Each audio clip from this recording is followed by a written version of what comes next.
Welcome to Ancient Alien Update number 24. This week we talk about Naupa Iglesia. Check out a site with us today even more mysterious than Machu Picchu, in my opinion. Enjoy. So, hidden high above a deep gorge in Urubamba is a little-known Inca site called Naupa Iglesia. This gorge is very spectacular, with high mountains approaching on every side. Approaching the site, you'll see the turning of the 90-degree corners of the agricultural terrace. Now, these agricultural terraces met all the needs for this race that we know very little about. Now, there are steps there that supposedly represent the three levels of the Indian world. The lower world, or the underworld, the interior world, called Uku Paka, the middle world, or the world we live in, called the K-Paka, and the upper world, or celestial world, called the Hanan Paka. Now, the edges of all these carvings are smooth, the angles are precise. There's rectangular knobs that protrude, and I guess it was about early 2014 when we learned of this secret ruin, and was supposedly discovered a few years prior. Now, these are in the mountains above Cusco, Peru, along the Sacred Valley. Now,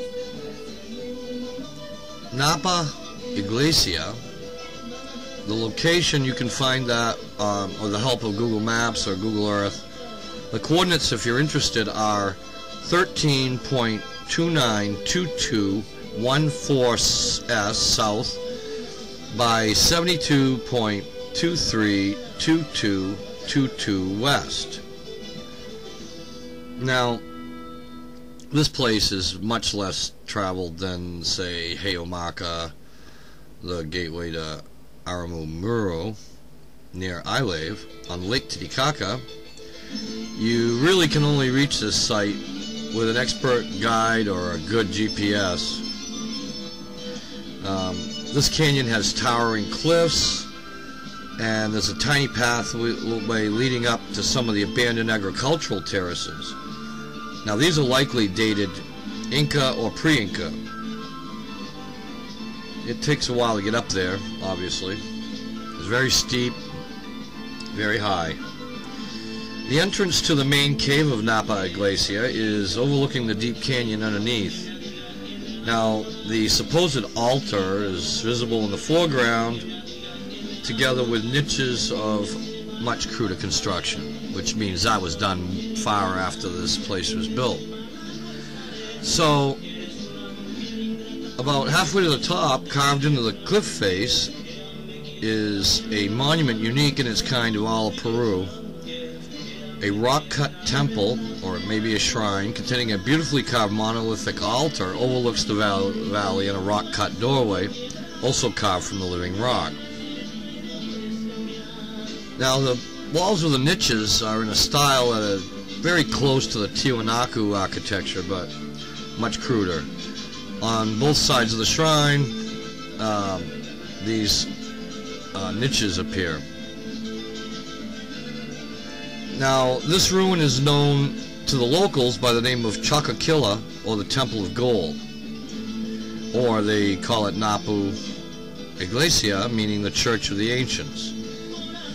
The Naupas are inhabitants of the spirit world, or of worlds before our own, and can travel across space by manifesting themselves around sunset or dawn at certain sacred locations, and possibly a dimensional rift.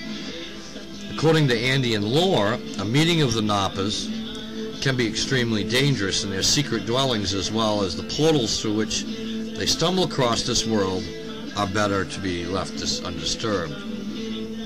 The rock-cut doorway, in the old Andean traditions, supposedly served for the Naupas to cross into our world from other spaces, dimensions or whatever. Some offerings and candles have been placed on the threshold by local shamans, but it's unknown whether or not they were originally used for that.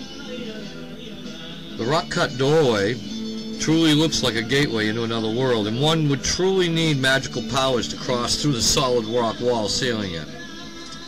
The most interesting feature is the peculiar altar located at the entrance of the cave. Very finely carved in the way that reminds of the step Chicana that symbolizes the three worlds of Andean cosmology. Unfortunately, this beautiful altar was apparently blown up allegedly by treasure hunters looking for gold within it. So now these carvings appear incomplete, or are they? Looking up closely, one notices several perfectly drilled holes that were supposedly used for sticking dynamite or other explosives. But we wonder about that because of the perfectly drilled holes. They're very similar to Tiwanaku, Cusco, and Ollantaytambo. Another interesting fact is the stone on which this altar is made appears to be of an entirely different composition than the surrounding sandstone. Excuse me. Another frontal view of the altar is a perfectly drilled hole on top of the main carved face, and this can be seen clearly, and grooves and cuts in the floors, which is of one piece with a monolithic altar stone. This kind of suggests that an object or artifact being placed on hinges in front of the altar, which now appears to be lost. Perhaps it was gold, I don't know. There are also more interesting holes and marks on the natural bedrock leading to the altar, suggesting that an object or artifact of some sort was placed right in front of it and likely fastened to the stone floor. One would almost be forgiven to think that the altar was a device meant to control the opening and closing of the doorway right behind it. Perhaps in some state of altered consciousness or something like that. Now hidden, let's see. What else do I have to go over here? So let's take a look at some of these items of interest. Here's the stairway. Oh, this is interesting. This is a short ways away. This seems to be an actual map of the area of the altars and different areas. Now we're looking down on the entries to the stone altars. Very interesting. Okay, this is looking out of the cave face. To the right would be the other altar, but this is looking down the valley. And basically, if you stood where you were just looking and looking back, you'd see this. This stonework doesn't seem to be vitrified. Now, I had an architect friend over this weekend and had him look at this stuff, and we have figured out, due to the fact that some of these